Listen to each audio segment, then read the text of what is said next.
Gold hub తాకట్టులో ఉన్న బంగారాన్ని విడిపించి కొనబడును. అదే రోజు ఆన్లైన్ ధరకు కొని డబ్బులు ఇవ్వబడును. రోజుకి కవితకి ఉచ్చు బిగుస్తుంది. ఇప్పటికే ఈడీ అరెస్టులో తీహార్ జైల్లో ఉన్నటువంటి కవిత ఇప్పుడు కొత్తగా సిబిఐ అరెస్టును ఎదుర్కోవాల్సి వచ్చింది. సిబిఐ గత నెల 15వ తారీఖు సాయంత్రం 5 గంటల 20 నిమిషాలకి ఆమెను అరెస్ట్ చేయడం జరిగింది. అరెస్ట్ చేసిన ట్రయల్ కోర్టు ముందు రౌస్ అవెన్యూ కోర్టు ముందు ప్రజెంట్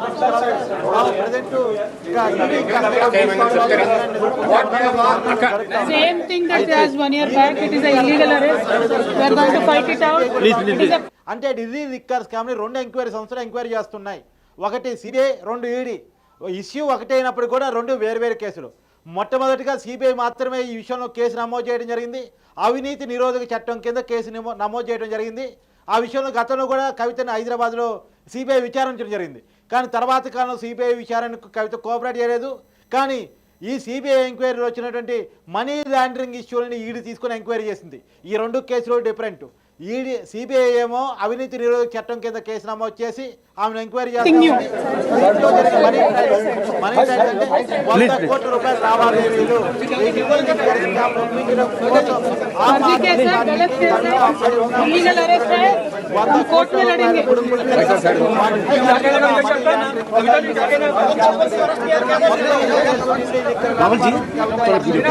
ఈ మొత్తం స్కీము దీని చుట్టూ ప్రభుత్వ ఖజానాన్ని గడ్డి కొట్టడం ఆ రోజు ఎంక్వైరీ చేస్తా ఉంది. ఇప్పటికే ఈడీ అరెస్టులో చర్చ ఉంది. గత నెల 15వ తారీఖు Same thing that as 1 year back, it is a illegal arrest. We are going to fight it out. It is a political case. It is a fabricated case. It is a false case. We are fighting. Tihar జైలుకు పోయినటువంటి CBI అధికారులకు కవిత చుక్కలు చూపిస్తున్నారు. సమాధానాలు చెప్పట్లేదు. విచారణ తప్పించుకునే ప్రయత్నం చేస్తున్న ఆరోపణ చేస్తూ సిబిఐ ఈరోజు తీహార్ జైల్లో ఉన్నటువంటి కవితని అరెస్ట్ చేయడం జరిగింది. ఇప్పటికే తీహార్ జైల్లో ఆమె గడుపుతా ఉన్నారు. అరెస్ట్ జరిగిన తర్వాత కూడా తీహార్ జైల్లోనే ఉంటారు. కాకపోతే రేపు కోర్టు ముందు ఆమెను రౌజ్ అవెన్యూ కోర్టు ముందు ప్రవేశపెడతారు. మరోసారి కస్టడీకి సిబిఐ అడిగే అవకాశం ఉంది. ఇప్పుడు అఫీషియల్గా సిబిఐ ఆమెను మరోసారి కస్టడీలో తీసుకుంటుంది. అది ఎన్ని రోజులు కోర్టుకు సిబిఐ కస్టడీకి ఇస్తానో తెలియదు. కానీ ఇప్పుడు 2 కేసులని ప్యారల్గా కవిత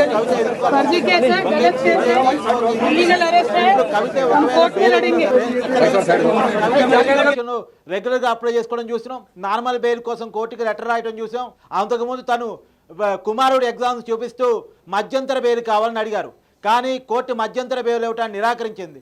కారణం ఏమిటి అంటే ఆమె మామూలుగా బయట ఉన్నటువంటి సమయంలో సాక్షులను ప్రభావితం చేసే ప్రయత్నం చేశారు.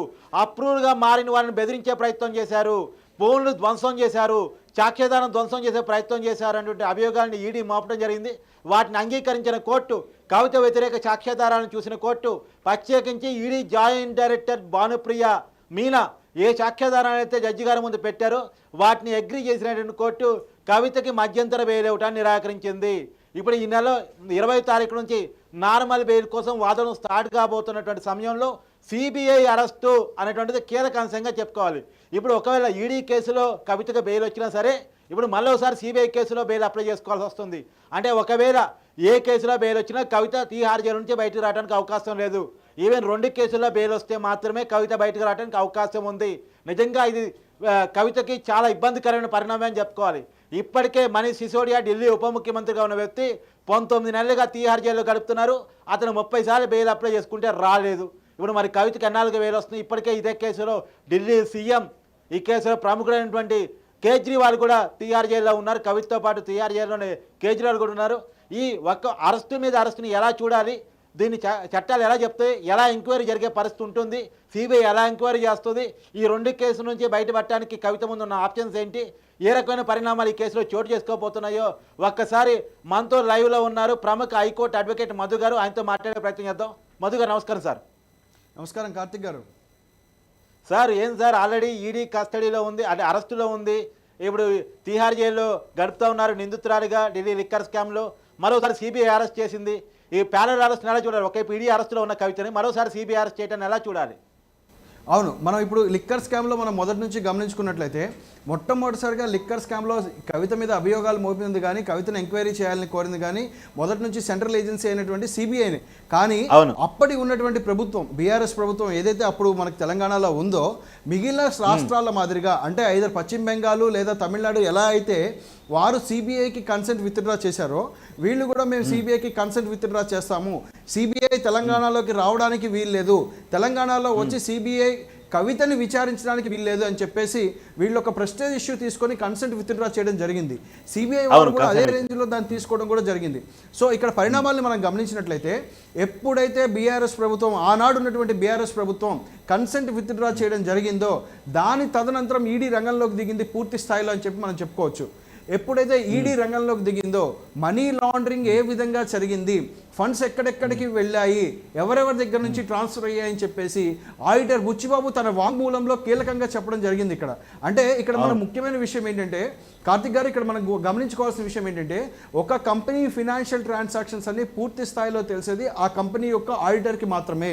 సో ఇక్కడ ఆడిటరే పూర్తిగా అప్రూవల్ గా మారిపోయి ఇండో స్పిరిట్స్ కి ఎలా ట్రాన్స్ఫర్స్ జరిగాయి ఏంటి అనే విషయాన్ని క్లియర్ గా చెప్పడం కూడా జరిగింది. అంటే తన వాంగ్మూలంలో తను పూర్తిగా ఈ విషయాన్ని వ్యక్తపరచడం జరిగింది.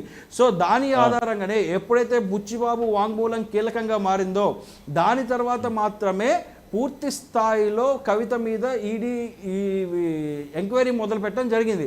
అంటే హైదరాబాద్ రావడము, తనని అరెస్ట్ చేయడము, తనని తీసుకొని ఢిల్లీకి వెళ్ళటము, ఆ తదనంతరం రౌజ్ అవెన్యూ కోర్టులో తను ప్రొడ్యూస్ చేయడము, గౌరవ మ్యాజిస్ట్రేట్ వారి ముందు ప్రొడ్యూస్ చేయడము, ప్రొడ్యూస్ చేసిన తర్వాత రిమాండ్ తీసుకోవడము, మళ్ళీ రిమాండ్ పొడిగించడము, కస్టడీలో తనకి చిక్కు ప్రశ్నలు వేయడము, కస్టడీలో వాళ్ళకు ఆశించినటువంటి ఫలితం రాకపోవడము, మళ్ళీ తర్వాత ఇప్పుడు జ్యుడిషియల్ కస్టడీకి పంపించడము. నాకు తెలియదు, గుర్తులేదు, మర్చిపోయానని సమాధానాలు వస్తున్నాయి ఆమె నుంచి. అవును, పూర్తి స్థాయిలో ఈడీ వారు అనుకున్నటువంటి సమాధానాలు రాలేదనే విషయం మనకు బయటకు వచ్చింది, మనం గమనిస్తూనే ఉన్నాం. ఇది ఇలా ఉన్నటువంటి తరుణంలో ఇప్పుడు ప్యారలల్గా సిబిఐ వారు అంటే ఇప్పుడు సిబిఐ వారు పెట్టినవేమి కొత్త అభియోగాలు కాదు, సిబిఐ వారు ఈ కేసులో కొత్తగా వచ్చిన వారు కాదు. ఇక్కడ ముఖ్యంగా మనం గమనించుకోవాల్సింది ఏంటంటే ఈడీ చేస్తోంది పూర్తిగా మనీ లాండరింగ్ యాక్ట్ కింద అయితే సిబిఐ వారు చేస్తోంది కంప్లీట్గా ప్రివెన్షన్ ఆఫ్ కరప్షన్ యాక్ట్ కింద.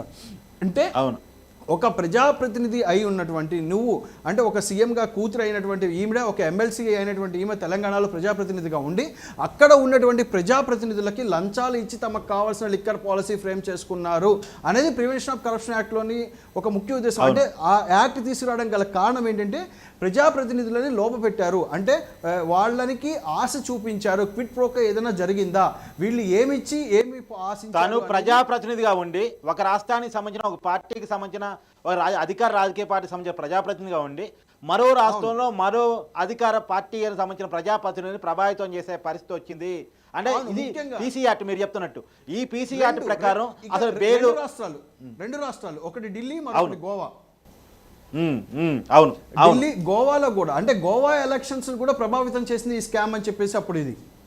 అవును, ఈ రెండు జరిగాయి కార్తిక్ గారు. అంటే ఇప్పుడు ఫస్ట్ది ఒకటి ఢిల్లీ అనుకున్నట్లయితే ఢిల్లీలో ఇప్పటికీ మనం చూస్తూనే ఉన్నాము డిప్యూటీ సీఎం ఈ ఉచ్చులో ఇరుక్కుపోయి ఇంతవరకు బయటికి రాలేదు.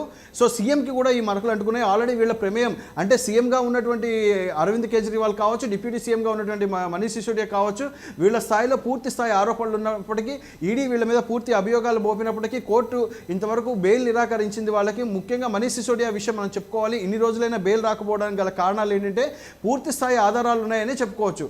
అంటే ముఖ్యంగా సిబిఐ సెంట్రల్ ఏజెన్సీస్ని అంటే మొదటి నుంచి ప్రభుత్వం ఆరోపిస్తున్నట్టుగా అంటే రాష్ట్ర ప్రభుత్వాలు బెయిల్ గురించి వచ్చింది కాబట్టి ఇంకో పాయింట్ కూడా గుర్తు చేస్తాను. మనీష్ సిసోడియా మాత్రమే కాదు, కేజ్రీవాల్ కూడా నా అరెస్ట్ అక్రమం అంటూ ఢిల్లీ హైకోర్టుకు పోయాడు, నాకు బెయిల్ ఇవ్వాలంటూ ట్రయల్ కోర్టుకు పోయాడు.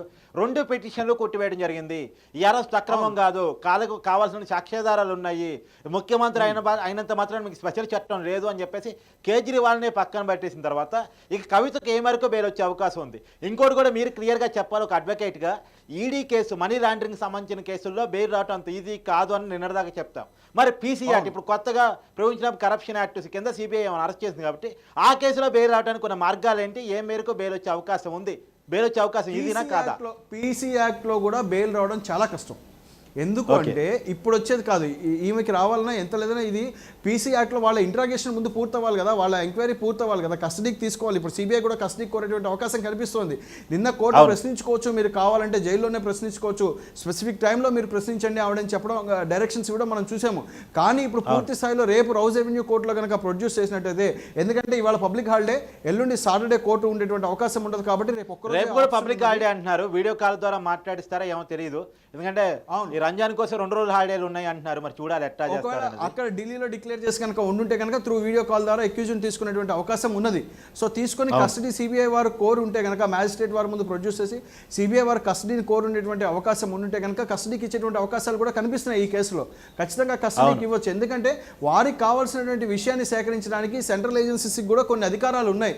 ఇంకొకటి ఏంటంటే ముఖ్యంగా సెంట్రల్ ఏజెన్సీస్ని నిరోధించడం, రాష్ట్రాల్లో సెంట్రల్ ఏజెన్సీస్ని నిరోధించడం అనేది చాలా కలకలం రేపినటువంటి విషయం. ఆ రోజుల్లో మీకు గుర్తుండి ఉంటుంది కార్తిక్ గారు, పూర్తి స్థాయిలో నిరోధించే అంటే ఆల్మోస్ట్ 10 రాష్ట్రాలు వ్యతిరేకమైపోయి ప్రతిపక్ష పార్టీలు ఏవైతే రూల్ చేస్తున్నాయో భారతదేశంలో, ఆ వాళ్ళు రూల్ చేసినటువంటి స్టేట్స్ లో సిబిఐ మీద పూర్తిగా కన్సెంట్ విత్డ్రా చేయడం జరిగింది. సో ఇటువంటి కన్సెంట్ విత్డ్రా నాకు ఇది అర్థం కాని విషయం సార్. అదే ఇది కేవలం పొలిటికల్ కామెంట్ అయినప్పటికీ కూడా ఈడీ లేదు బోడీ లేదని కేసీఆర్ గారు మాట్లాడతారు. ఎంక్వైరీ సంస్థలో ఏం చేసుకుంటే ఎంక్వైరీ చేసుకుంటే మేము సమాధానం చెప్పగలం కదా, మా దగ్గర సమాధానం ఉన్నాయి కదా మాట్లాడేవారు గతంలో కేసీఆర్ గారు. మరి ఎందుకు కన్సర్న్ నిరాకరించారు? ఇవాళ కేసీఆర్ గారికి ఉన్న వాగ్దాటికి కానీ, కేసీఆర్ గారికి ఉన్న శక్తికి కానీ, నేను తెలంగాణలో బలంగా ఉన్నాను, తెలంగాణ ప్రజలు నన్ను అవమానిస్తున్నారు, ఇంకా తెలంగాణ ప్రజలకి నా పైన గౌరవం పూర్తి స్థాయిలో ఉన్నది అంటే, ఇంకా ఎలక్షన్ కూడా ఉంది, ఇంకా నామినేషన్లు స్వీకరిస్తున్నారు, ఇంకా నామినేషన్లు క్లోజ్ అవ్వలేదు, ఇప్పటికైనా సరే నిజంగా కేసీఆర్ గారు నిజంగా కవితను గెలిపించగలను అనుకుంటే కనుక ఇవాళకైనా సరే ఆయన అనుకున్నట్టు కవిత గారిని ఒక స్థానంలో ఎంపీ క్యాండిడేట్ కింద డిక్లేర్ చేసి నామినేషన్ పేపర్లు తెప్పించి కవితను ఎంపీగా పోటీకి నిలబెట్టచ్చు. ఇవాళ తెలంగాణ సమాజం బీఆర్ఎస్ని యాక్సెప్ట్ చేస్తుందా లేదా అని చెప్పడానికి కవిత నామినేషన్ గొప్ప ఉదాహరణగా మారే అవకాశం ఉంది. ఎందుకంటే ఎన్నో ఆత్మ బలిదానాల తర్వాత వచ్చినటువంటి రాష్ట్రం, ఎంతోమంది యువత కళల సాకారం చేసుకోవడానికి తెచ్చుకున్నటువంటి రాష్ట్రం, బంగారు తెలంగాణ కావాలి, మాకు ఉజ్వల భవిష్యత్తు ఉంటుందని యువతరం బిలీవ్ చేసినటువంటి రాష్ట్రం, ప్రొఫెసర్ జయశంకర్ ఆశయాలను మేము తూట్లు పొడవు అని చెప్పి అధికారంలోకి వచ్చినటువంటి వ్యక్తి, గద్దర్ గానానికి మేము ఊగుతాము, గద్దర్తో పాటు మేము ఉంటాము అని చెప్పినటువంటి రాష్ట్రం ఇవాళ. అంటే ఇంతమంది మహనీయుల కృషి వల్ల వచ్చినటువంటి రాష్ట్రం. నిజంగా చెప్పాలంటే తెలంగాణ ఉద్యమంలో సమిధులైన విద్యార్థులు వాళ్ళ కనుమరుగవకుండా వాళ్ళ కుటుంబ సభ్యులు, వాళ్ళ మెంబర్స్, వాళ్ళ ఆస్తులు, వాళ్ళ అవినీతి, ఇంత అవినీతి జరుగుతున్నా ముఖ్యంగా ఎలక్షన్ టైంలో కూడా మీరు గమనించుకోండి, కేసీఆర్ గారు చెప్పింది ఏంటంటే ఉద్యోగాల విషయంలో యువత సఫర్ అయింది, అది ఒక ముఖ్య కారణం అని చెప్పేసి ఎలక్షన్స్ డిఫీట్ జరగడం జరిగింది. దాని తర్వాత ఇప్పుడు తెలంగాణ యువత మరి నిజంగా కేసీఆర్ని యాక్సెప్ట్ చేసే స్థితి ఉందా? ఇదివరకటి మాటలకి అంటే ఇదివరకు చెప్పినటువంటి మాటలకి తిరిగి తెలంగాణ సమాజం కేసీఆర్ని యాక్సెప్ట్ చేస్తుందా? కొత్త కథ సృష్టించిన అవినీతి జరగలేదు అని చెప్పినా తెలంగాణ సమాజం యాక్సెప్ట్ చేస్తుందా లేదా అని తెలియాలి అంటే స్టిల్ నామినేషన్స్ ఓపెన్. ఇంకా అవకాశం ఉంది కవితకి నామినేషన్ వేయడానికి. నామినేషన్ వేసి నిజంగా కవితను ఎంపీగా గెలిపించి చూపించండి, తెలంగాణ సమాజం యాక్సెప్ట్ చేస్తుందని ప్రజలందరూ నమ్ముతారు. ఇక్కడ మీరు అనుతున్నారు కాబట్టి నేను చెప్తున్నాను. వాస్తవానికి ఆమె నిజామాబాద్ ఎంపీగా 2014లో పోటీ చేశారు, ఆ రోజుల్లో గెలిచారు. తెలంగాణ నుంచి ఎన్నుకోబడ్డ తొలి మహిళా ఎంపీ. వాస్తవానికి ఆ రోజుల్లో తర్వాత కూడా తెలంగాణ వచ్చిన తర్వాత కూడా దేశంలో నెంబర్ 2 స్థానంలో తెలంగాణ లిక్కర్ అమ్మకాలు ఉంటే, సో ఈ స్థానం నుంచి తెలంగాణ లిక్కర్ అమ్మకాల నుంచి తెలంగాణ కాపాడాల్సిన పోయి తనే ఢిల్లీ ప్రభుత్వంతో కుమ్మక్క ఒక ఎంపీ పదవిని ఉపయోగించుకొని ఢిల్లీ విక్ర వ్యాపారం ఏలుబెట్టి కొత్త స్కీము రూపొందించి లిక్కర్లో ప్రజలను ముంచడానికి తయారైందనేటువంటి ఆరోపణ ఎదుర్కొంటున్నటువంటి వేళలో 2019 సాధారణ ఎన్నికల్లో ఆమె నిజామాబాద్ ఎంపీగా పోటీ చేసి ఓడిపోయారు. అదే టీఆర్ఎస్ పార్టీ, ఆ రోజుల్లో టీఆర్ఎస్ మాత్రమే, ఇప్పుడు బీఆర్ఎస్. ఆ రోజు టీఆర్ఎస్ పార్టీ ఎంపీగా పోటీ చేసి ఓడిపోయారు. కానీ ఈ ఎలక్షన్లో ఆమె పోటీ చేసే ఉద్దేశం లేనట్టు మనకు కనపడుతుంది. వాస్తవంగా ఆమె బయట ఉన్నా సరే ఈ ఎన్నికల్లో పోటీ చేయడానికి ఆమె సిద్ధంగా లేదు. ఎందుకంటే బీఆర్ఎస్ పార్టీ గెలిచే పరిస్థితి లేదు. ఆమె నిజామాబాద్ పార్లమెంట్ స్థానంలో ఏ అసెంబ్లీలోనూ కూడా బీఆర్ఎస్ పార్టీ గెలిచిన పరిస్థితి లేదు. ఆ రెండోది, పోయినసారి మొత్తం సీట్లు అసెంబ్లీ స్థానాన్ని టీఆర్ఎస్ పార్టీ గెలిచినప్పటికీ కూడా ఆమె ఎంపీగా గెలవలేకపోయిందంటే ఆమె మీద ఉన్న వ్యతిరేకత తెలుసు. అందుకనే ఆమె నామినేటెడ్ పదవి అనేటువంటి ఎమ్మెల్సీ పదవిని తీసుకొని ఆ పదవితోని గడుపుతున్నారు. ఇప్పటికీ ఆ పదవిలోనే ఉన్నారు. ఆమె నిజామాబాద్ ఎంపీగా ఈసారి ఎన్నికల్లో పోటీ చేసే అవకాశమే లేదు. వాస్తవానికి ఆమె నిజంగా పోటీ చేయదలుచుకుంటే ఆమెకు అరెస్టుని జనం కనుక నమ్మట్లేదు, అది అక్రమం అని అనుకుంటే మీరు అన్నట్టు జైల్లో నుంచి కూడా నామినేషన్ వేసే అవకాశం ఉంది. తను ఇంకా నిందితురాలు మాత్రమే, దోషిగా తేలలేదు కాబట్టి ఎన్నికల్లో పోటీ చేసే అర్హత ఉంది. కానీ మీకు గుర్తునే ఉంటుంది, అదే ఉమ్మడి నిజామాబాద్ జిల్లా నుంచి కామారెడ్డి నుంచి కేసీఆర్ పోటీ చేసి ఓడిపోయిన తర్వాత ఇంకా ఏ ధైర్యంతో నిజామాబాద్లో ఆమె పోటీ చేసింది? అవకాశమే లేదు. ఆమె ఎన్నికల్లో పోటీ చేయబోదు. చేస్తే ఏం జరిగిద్దో రిజల్ట్ ఎలా ఉంటుందో తెలుసు. ఇంకో విషయం కూడా మనం అడుగుతా ఉన్నాం. ఆమె నిన్న లెటర్ రాస్తూ మీడియాలో ఎక్కువ ట్రయల్ జరుగుతున్నాయి కోర్టు కంటే అని చెప్పేసి మాట్లాడుతున్నారు. బరాబర్ చేస్తాం మేడం మేము చెప్తున్నాం. ఎందుకు చేస్తాం?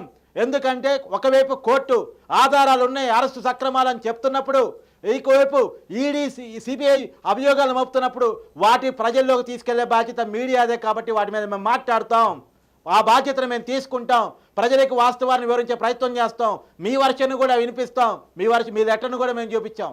కానీ కవిత తప్పు చేయలేదని భావిస్తే ఆ మాట చెప్పాల్సింది ఎవరు? ఫస్ట్ బీఆర్ఎస్ అధినేతగా ఉన్నటువంటి కవిత తండ్రిగా ఉన్నటువంటి కేసీఆర్ గారు. తండ్రి కాదని చెప్పడం ఇష్టమో లేదో. కార్తిక్ గారు ఇక్కడ ఇంకొక మాట కూడా చెప్పుకుందాం. ఏంటంటే చెప్పండి, ఇది తెలంగాణ సాకారమైంది టీఆర్ఎస్ వల్ల అనేది అక్షర సత్యం. దీన్ని తీసేది కాదు. ఎంతో మంది పొలిటికల్ లీడర్స్ సపోర్ట్ చేశారు, వచ్చిందని చెప్పి మనం చెప్పుకోవాలి. కానీ ఇంకొక మాట కూడా ఇక్కడ ముఖ్యమైన, అలనాడు ఉద్యమ నేపథ్యం నుంచి వచ్చిన పార్టీ, అది ఉద్యమ నేపథ్యం నుంచి వచ్చిన పార్టీ అంటే తెలంగాణ ప్రజల గుండెల్లోంచి వచ్చినటువంటి పార్టీ.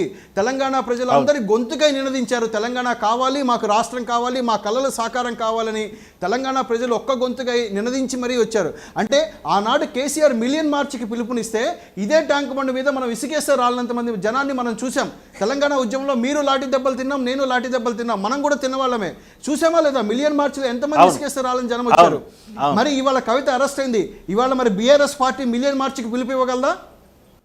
అవును, ఇవాళ ఇచ్చే సత్తా ఉందా? ఇప్పుడు ఇచ్చే పరిస్థితి ఉందా? ఎందుకు ఇప్పుడు మీరు కేటీఆర్ భాషలో చెప్తాను సార్, ఇప్పుడు మీరు కేటీఆర్ భాషలో చెప్తారు, చంద్రబాబు అరెస్ట్ అయినప్పుడు భూకంపం ఎందుకు రాలేదు రాజమండ్రిలో అడిగారు. మరి కవిత అరెస్ట్ అయినప్పుడు హైదరాబాద్ లో భూకంపం ఎందుకు రాలేదు? మీరన్నట్టు మిలియన్ మార్చి పిలుపునిచ్చే అవకాశం ఎందుకు లేదు? తెలంగాణ వాదులు ఎందుకు స్పందించలేదు? కేసీఆర్ గారు ఎందుకు మాట్లాడలేదు? ఈ రోజుకి మనకి కన్సర్న్ ఉంది కాబట్టి కవితను నిందితురారిగా మాత్రమే మాట్లాడుతున్నాం. నిందితురారిగానే మాట్లాడుతున్నాం.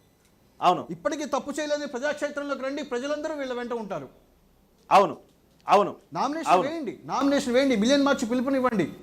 మీరు అప్పుడు మిలియన్ మార్చ్ చేశారు కదా. ఏ తెలంగాణ కోసం అయితే పోరాడి మిలియన్ మార్చ్ చేశారో, ఏ తెలంగాణ ప్రజల కళ్ళ సాకారం చేయాలని మిలియన్ మార్చ్ చేశారో, ఇప్పుడు మరి మిలియన్ మార్చ్ పిలుపునివ్వగల సత్తా ఉందా? అవును, ఇవాళ ప్రజల ముందుకు రాగలరా? అవినీతి ఆరోపణలు చేశారు, మా పైన తప్పుడు కేసులు పెట్టారు, మమ్మల్ని ఇరికించారు, మమ్మల్ని మేము నిర్దోషులు అని చెప్తున్నారు. కరెక్టే. నిజంగా మీరు నిర్దోషులు ఏంటంటే ఏ డాక్యుమెంటరీ ఎవిడెన్స్ లేకుండా ఈడీ కస్టడీకి కోర్టు అన్ని రోజులు ఎందుకు అప్పగించింది? గౌరవ న్యాయస్థానం ఎందుకు అప్పగిస్తుంది? అవును, అప్పగించారు కదా. There is a documentary evidence, clear cut documentary evidence ఉంది. ఆడిటర్ అప్రూవర్గా మారారని చెప్తున్నారు, ఆడిటర్ ఫినాన్షియల్ స్టేట్మెంట్స్లో మ్యానిపులేషన్స్ ఉన్నాయని చెప్తున్నాడు. ఇలాంటి తరుణంలో మీరు ఏ ఎవిడెన్స్ లేదు అని చెప్పి ఎలా చెప్తారు? అపోజిషన్ పార్టీ పొజిషన్లో ఉన్న రూలింగ్ పార్టీని తిట్టడానికి కానీ, రూలింగ్ పార్టీ అపోజిషన్ పార్టీని తిట్టడానికి కానీ ఈ బూతులు వినడానికి ప్రజలు లేరు. ఇవాళ తెలంగాణ ప్రజలు నిజం తెలుసుకునే విషయంలోకి వచ్చారు, నిజాలు చూస్తున్నారు. ఇది వాళ్ళకి ప్రత్యక్షంగా తెలుసు.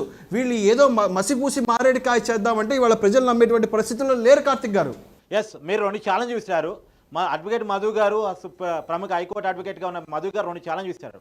ఒకటి, మీరు నిజాయితీ నిరూపించదలుచుకుంటే ఒకవైపు ప్రజాక్షేత్రంలో రండి, మీరు జైలు నుంచే నామినేషన్ వేయండి, ప్రజలు ఏం ప్రజలు ఆలోచనట్టుందో తేల్చిపడిద్ది అని చెప్పేసి మధు గారు ఒక ఛాలెంజ్ ఇస్తారు. అది కాక నిజంగా ప్రజల్లో మీకు నిరసన మార్గం ఉంది, ప్రజలు మీ వెంట ఉన్నారు, ఒకవైపు మీరు పిలుపునిస్తే వందలాదిగా, వేలాదిగా, లక్షలాదిగా కదిలిన జనం ఒకవైపు ఒకనాడు మిలియన్ మార్చి పిలుపునిస్తే వచ్చారు. మరి వాళ్ళ కవిత అరెస్ట్ నిరసిస్తూ అలాంటి మిలియన్ మార్చి పిలుపునిస్తే ఎవరు వస్తారో కూడా తెలిసిపోతుంది. వాస్తవంగా బీఆర్ఎస్ కవిత అరెస్ట్ అయిన రోజు ఫార్మాలిటీగా నిరసన కార్యక్రమాన్ని పిలుపునిస్తే అవి ఎక్కడా సక్సెస్ కాలేదు. అందుకని ఆ రోజు నుంచి కవిత పేరు ఉచ్చరించడం కానీ, కవిత విషయంలో నిరసన కార్యక్రమాలు పిలుపునివ్వడం కానీ బీఆర్ఎస్ చేయలేదు. నేను మధు గారు ఛాలెంజ్ ఇస్తున్నారు, మిలియన్ మార్చికి మీరు పిలుపునిచ్చే దమ్ము మీకుందా? మీరు నిజంగా కవిత తప్పు చేయలేదు అని భావిస్తే, మిమ్మల్ని అక్రమంగా అరెస్ట్ చేశారని భావిస్తే, ప్రజలు మీరు అనుకున్న మాట నమ్ముతున్నారు అని భావిస్తే, మీ కుటుంబం మీద ఈడీ కానీ, సిబిఐ కానీ, కేంద్రం కానీ కక్ష కట్టిందని భావిస్తే మిలియన్ మార్చి పిలుపునిచ్చే అవకాశం ఉందా? అదిగాక కవిత సింపతి వర్కౌట్ అవుద్ది అనుకుంటే, కవిత ఏ నేరం చేయలేదనుకుంటే, ఆమె గతంలో 2014 నుంచి 2019 వరకు నిజామాబాద్ ఎంపీగా ఉన్నారు కదా. 2019 ఎన్నికలు అదే నిజామాబాద్ నుంచి ఓడిపోయారు కదా. మళ్ళా ఇప్పుడు 2024 ఎలక్షన్స్ వచ్చాయి, మళ్ళా అదే నిజామాబాద్లో నామినేషన్ వేసి గెలిచే పరిస్థితి కవితకుందా? ఉంటే నామినేషన్ వేయండి. ప్రజలు ఏమనుకున్నారు తెలుసుకోండి. ప్రజలతో సంబంధం లేకుండా మేమేదో మాట్లాడతాం, బెదిరిస్తాం, బుకాయిస్తామంటే అధికారంలో ఉన్నప్పుడు మీరు చేశారని ఈరోజు ప్రజలు అసహించుకున్నారు. మళ్ళీ అదే రిపీట్ అవుతే మన పంచాంగంలో కూడా సార్ మధు గారు, ఉగాది పంచాంగంలో కూడా అయ్యగారు చెప్పిన మాటని, పంతులు గారు చెప్పిన మాటని మీకు ఒకసారి గుర్తు చేస్తాను. కేటాను ఉద్దేశించి నోరు ఆచితూచి ఉండాలి, అవకాశం వచ్చినట్టు ఇష్టం వచ్చినట్టు మాట్లాడకూడదు, మీరు నోరు అదుపులో పెట్టుకోవాలని మాట్లాడారు, ఆయన సూచించారు. చెప్పండి, ఎవరు చెప్తున్నారు ఈ నీతులు? పంచాంగ శ్రవణంలో పంతులు గారు కేటీఆర్కి ఇచ్చిన సలహా అని చెప్పాను మీకు నేను. ఓకే, ఏమని? ఇదే మీరు నోరు అదుపులో పెట్టుకోవాలి, జాగ్రత్తగా మాట్లాడాలి, లేకపోతే లేనిపోని ఇబ్బందులు కొని తెచ్చుకున్నట్టు అవుతుందని చెప్పారు. వాస్తవం అది పంచాంగ శ్రవణంలోనే చెప్పడం కాదు, ప్రజాక్షేత్రంలో ఉన్నప్పుడు నోరు అదుపులో ఉండాలి. మనం ఎలాంటి మాట మాట్లాడుతున్నాము, మనం ఉద్రేకపూరితమైన మాటలు మాట్లాడినా, రెచ్చగొట్టేటువంటి మాటలు మాట్లాడినా మన వాగ్బాణాలు ఎంతవరకు వదలగలం, ప్రజలు ఎంతవరకు రిసీవ్ చేసుకోగలరు, మన మీద ఉన్నటువంటి నమ్మకం ఏంటి? బికాజ్ ఒకటే, ఎందుకంటే కేసీఆర్ గారు కూడా ఇక్కడ ఒక ముద్ర పట్టడం జరిగింది. అధికారంలో ఉన్నప్పుడు ఎటువంటి కార్యకర్తని కానీ ఎటువంటి నాయకుడిని కానీ తను పర్సనల్గా కలవడానికి మొగ్గు చూపలేదు అనేటువంటి ముద్ర కూడా ఆయన పడ్డారు. అవునా కదా? అవును, ఇదే విషయం పడ్డారు. అంటే అప్పుడు ఉన్నటువంటి కార్యకర్తలు కానీ బలగం కానీ అందరూ దూరం జరగడం జరిగింది వారికి పూర్తి స్థాయిలో. ఇవాళ నాయకులు విడిపోతున్నారు, మళ్ళీ నాయకులు వేరు వేరు పార్టీలో చేరేటువంటి ప్రమాదం ఏర్పడుతోంది. ఇలా అంటే అవినీతి మరకలు ఆ ఏజెన్సీలు వేశాయి అని చెప్పి బయటికి గంభీరంగా చెప్పడం కాదు, మా దగ్గర లేదు అని. ఏదైతే మీరు ఉద్యమ రణరంగంలో పోరాడి తెలంగాణను సాధించారో, ఇవాళ మా అరెస్టు కూడా అక్రమం అనే రణరంగం సృష్టించగలరా? చెప్పగలరా? ఇవాళ మనం అడిగిన వాటికి సమాధానాలు చెప్పగలరా? ప్రజాక్షేత్రంలో పోరాడండి, రండి, ప్రజాక్షేత్రానికి రావడానికి జంకద్దు. ఎవరినో క్యాండిడేట్స్ కింద డిక్లేర్ చేసి మీరు నిలబెట్టడం కాదు, మేమే క్యాండిడేట్స్ అని రండి. ఇవాళ కవిత గారిని క్యాండిడేట్ చేయండి, ఇవాళ కవిత గారిని నామినేషన్ వేయండి, కవిత గారిని గెలుస్తుంది అని చెప్పండి గర్వంగా. ఇవాళ కేసీఆర్ గారు బయటే ఉన్నారు, కేటీఆర్ గారు బయటే ఉన్నారు, హరీష్ రావు గారు ఉన్నారు, వీళ్ళందరూ ప్రచారానికి సరిపోతారు కదా కవిత గారి తరపున చేయడానికి. సార్ సాక్షాత్ కేసీఆర్ గారు ఉమ్మడి నిజామాబాద్ కామారెడ్డిలో ఓడిపోయిన తర్వాత ఇంకా ధైర్యం ఎక్కడి నుంచి వస్తుంది సార్ మీ ఛాలెంజ్కి? వాళ్ళకి అవకాశం లేదు, వాళ్ళకి ఛాలెంజ్ సేకరించుకునే పరిస్థితి లేదు, అందుకనే వెనక్కి దగ్గర భయపడుతున్నారు. మాటలు ఎందుకు? ఇంకా ఎన్నాళ్ళు మోసం? అంటే కల్లబొల్లి మాటలే కదా మరి మిగిలినవన్నీ. సార్ ఇంకో విషయం, మీరు ఉద్యమకాలను తీసుకొని నిరసనకు పాల్పడించారంటే ఉద్యమకాలు స్పందించే పరిస్థితిలో లేరు, ఉద్యమకాలు మోసం జరిగిందని భావిస్తున్నారు. ఉదాహరణ కూడా చెప్తాను మీకు.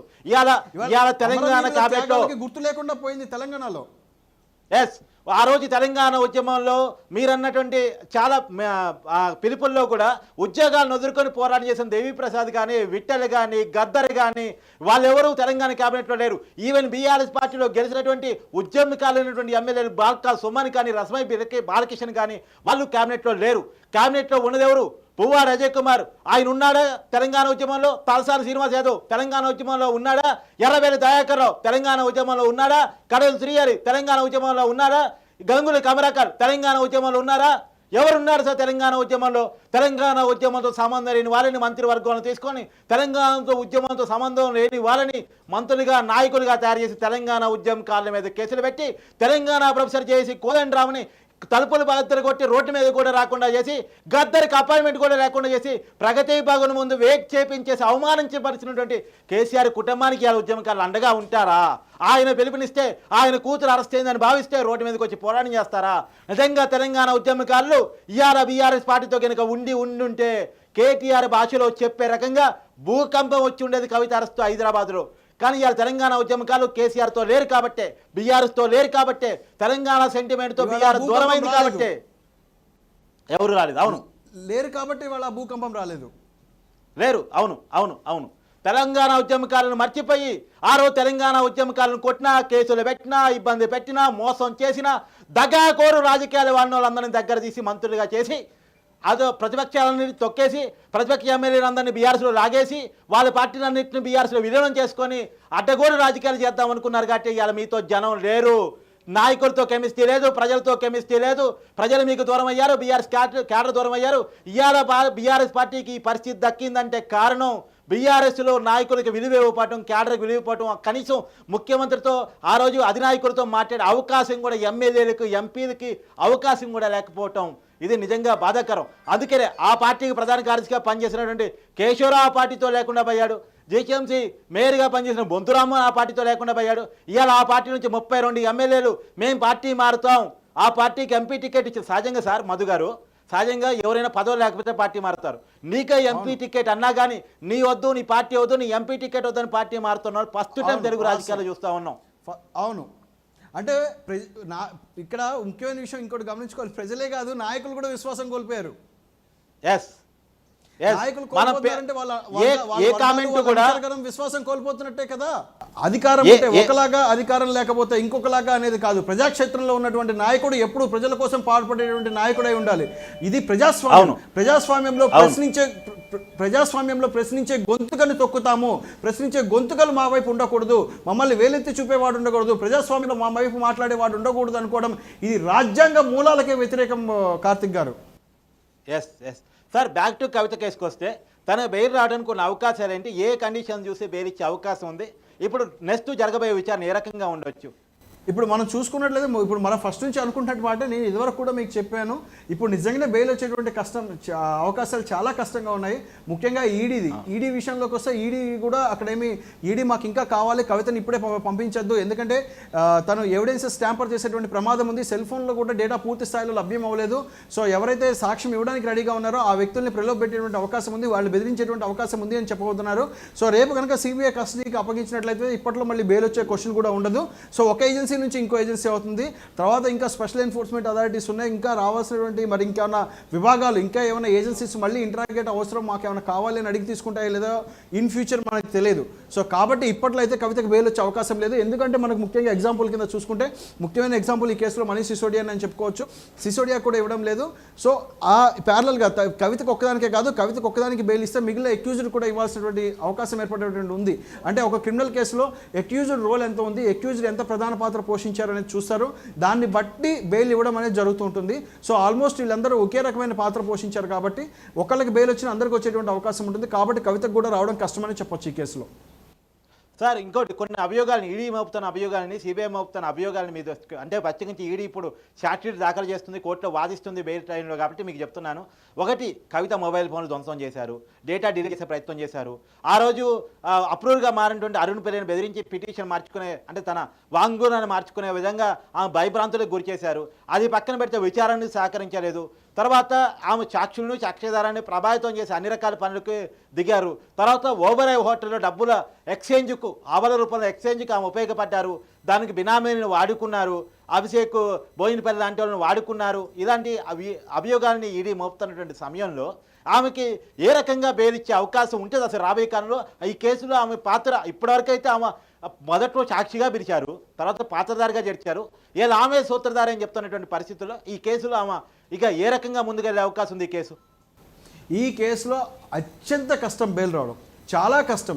ఒక్క అభియోగాలు ఓన్లీ మనీ లాండరింగ్ కాదు, మొదటి నుంచి గౌరవ సుప్రీంకోర్టు వారు కూడా చెప్తూనే ఉన్నారు ఏమని, ఎకనామిక్ అఫెన్సెస్ని should take into very serious అని. ఎకనామిక్ అఫెన్సెస్, ఆర్థిక నేరాలు చేసే వాళ్ళని ఎట్టి పరిస్థితుల్లో ఉపేక్షించొద్దు. ఎందుకంటే దేశ ఆర్థిక వ్యవస్థకి మూలాలు చిన్న భిన్నమైపోతాయి. ఇలాంటి వాళ్ళు ఉపేక్షించడం మొదలు పెడితే దేశంలో అవినీతి పెరిగిపోతూ ఉంటుంది, ఒక వ్యవస్థ మీద, నాయకుల మీద ప్రజలకు నమ్మకం కోల్పోతుంది, ఒక రాజ్యాంగం ద్వారా ఏర్పడినటువంటి వ్యవస్థ మీద పూర్తి స్థాయిలో నమ్మకం కోల్పోతారు ప్రజలు. సో కాబట్టి ప్రజలు ఎన్నుకున్న నాయకులు ఆర్థిక నేరాలకి పాల్పడినటువంటి తరుణంలో వాళ్ళపైన కఠినంగానే ఉండాలని గౌరవ సుప్రీంకోర్టు వారు కూడా చెప్పినటువంటి సందర్భాలు మనం చూస్తూనే ఉన్నాం. సో కాబట్టి ఆర్థిక నేరం చేసేటువంటి వారి విషయంలో బెయిల్ అనేది చాలా టఫ్ థింగ్ అండి, అంత తేలిగ్గా వచ్చేటువంటి విషయం కాదు. సో ఈ కేసులో 100% కవిత గారికి బెయిల్ రావడం చాలా కష్టం. సో సిబిఐ కూడా ఇప్పుడు ఈడీ తర్వాత సిబిఐ వారు కూడా తన అవినీతి నిరోధక చట్టం కింద తీసుకున్నారు, ప్రివెన్షన్ ఆఫ్ కరప్షన్ కింద తీసుకున్నారు. కాబట్టి సో అందులో తను ఏ స్థాయిలో ఎవరెవరికి ఎంత బ్రైబ్ ముట్ట చెప్పారు, ఏ ఆఫీసర్కి, ఏ ప్రజాప్రతినిధికి ఏ స్థాయిలో ఇస్తే 60-40% బేసిస్లో లిక్కర్ పాలసీ బయటకు వచ్చింది అనేది కనుక మనకు క్లియర్గా తెలియాల్సి ఉంది. ఇందాక మనం చెప్పుకున్నట్టు ఓన్లీ ఢిల్లీ గవర్నమెంట్ మాత్రమే ఇన్వాల్వ్ అయిందా, గోవాలో ఉన్నటువంటి అప్పటి నాయకులు కానీ అక్కడి ప్రభుత్వాలు కానీ అవును ఇన్వాల్వ్ అయ్యాయి అనేది కూడా మనం పూర్తిగా తెలుసుకోవాల్సినటువంటి అవసరం ఉంది. కార్తిక్ గారు, ఓకే అండి, ధన్యవాదాలు. ఇంకోటి ఏంటంటే మీరు చెప్తున్నట్టు ఈ కేసులో పీకర్ లోతు కష్టాల్లో కవిత ఇరుక్కొని పోయి ఉన్నారు. ఆమె మీరు రెండు ఛాలెంజ్ విసిరారు. ఆమె ఎట్టా కోర్టు పరిధిలో ఇప్పుడున్నటువంటి టెక్నికాలిటీస్లో ఆమె ఎవిడెన్స్ క్లియర్గా ఉన్నాయి కాబట్టి ఆమె తప్పించుకునే అవకాశం లేదు, ఆమె బెయిల్ వచ్చే అవకాశం కూడా లేదు. ప్రజల్లోనైనా నమ్మకాన్ని కలిగించుకోదలుచుకుంటే నిజంగా ఆమె ప్రజల్లో ఆమె నిర్దోషి, ఆమె కేసులు కావాలని మోపారు, కుట్రపూరితంగా మోపారని చెప్పేసి ప్రజలు చెప్పదలుచుకుంటే ఆమెకు 2 మార్గాలు ఉన్నాయి. ఒకటి మిలియన్ మార్చికి బీఆర్ఎస్ పిలుపునివ్వడం ద్వారా ప్రజల నిరసన మార్గాన్ని చూపించుకోవడం, లేదు నిజామాబాద్ ఎంపీగా, ఆమె గతంలో నిజామాబాద్ ఎంపీగా పోటీ చేసి గెలిచిన వ్యక్తి, తర్వాత ఓడిపోయిన వ్యక్తి కాబట్టి అదే స్థానం నుంచి మళ్ళా పోటీ చేసి ప్రజల్లో ఆమెకు సింపతి ఉంది, ఆమెని అమాయకురాలుగా ప్రజలు భావిస్తున్నారు నిరూపించుకోవటం. ఒకటి న్యాయక్షేత్రంలో ఎదుర్కోవటం, 2 ప్రజాక్షేత్రంలో ఎదుర్కోవటం. న్యాయచిత్రంలో ఎదుర్కోక తప్పదు. ఆమెకి ఇష్టం అయిపోయి న్యాయచిత్రంలో ఎదుర్కోవాల్సిందే. మరి ప్రజాచిత్రంలో ఎదుర్కొనే అవకాశం ఉందా? మీరు 2 ఛాలెంజ్ చూసినారు. దానికి బీఆర్ఎస్ నాయకులు స్పందించేసి వాళ్ళు నిజంగా నిజాయితీ నిరూపించుకునే అవకాశం ఏమైనా ఉందా లేదా చూడాలి మరి. అవును, చూద్దాం కార్తిక్.